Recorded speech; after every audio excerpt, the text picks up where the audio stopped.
जो प्रेत योनि में अटक रहे हैं, परेशान हैं, तो वे याचना करते रहते हैं, पीड़ा में पड़ते रहते हैं, तो पीड़ा में डाल देते हैं। चाहे षड्यंत्र हो, कर्म हो, कुकर्म हो, अच्छा हो, बुरा हो। लेकिन एक चीज़ है, अगर आपके स्थूल शरीर की ग्रंथियों से बंधे हुए प्रेत हैं तो शनि की उपासना से सारी ग्रंथियां प्रकाशित होती चली जाएंगी और आप मुक्त होते चले जाएंगे। शांत भाव से शनि उपासना करेंगे, आप मुक्त हो जाएंगे।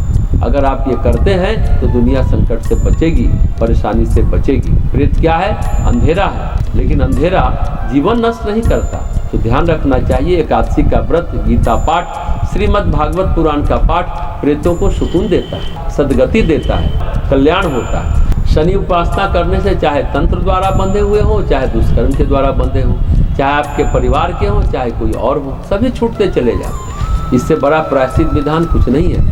अगर आप प्रेत बाधा जनित स्वप्न देखते हैं तो कुछ कारगर उपाय, उसमें एक तो शिव उपासना करनी चाहिए, भगवान शिव से उनके लिए प्रार्थना करनी चाहिए। दूसरा, अमावस्या के दिन दान आदि कर्मों के साथ तर्पण करना चाहिए, गरुड़ पुराण जैसे पुराण का पाठ करना चाहिए। ये सब करने से, ईश्वर प्रार्थना करने से प्रेत अपनी दिशा में आपको छोड़कर चला जाता है। ये सात्विक उपाय है। इसके तांत्रिक उपाय भी हैं, तांत्रिकों से मदद लेकर भी ये काम करते हैं, लेकिन सात्विक उपाय पर ही ज़्यादा ध्यान रखना चाहिए। क्योंकि प्रेत खुद प्रायश्चित नहीं कर सकता, तो उसके लिए उसके निमित्त जिन्हें स्वप्न आ रहा है, जिनके पुरजन परिजन हैं, उनको ये प्रायश्चित विधान करना चाहिए।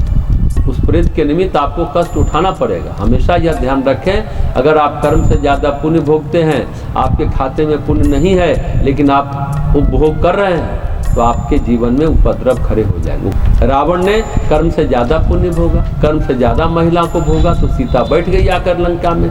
उसी तरह कर्म से ज़्यादा पाप भोग रहे हैं तो कोई ना कोई सहायता मिलेगी, वो छुड़ा देगी। तो प्रेत बाधा के जो स्वप्न देखते हैं वो हमें दिखते हैं, प्रेतों को नहीं दिखते।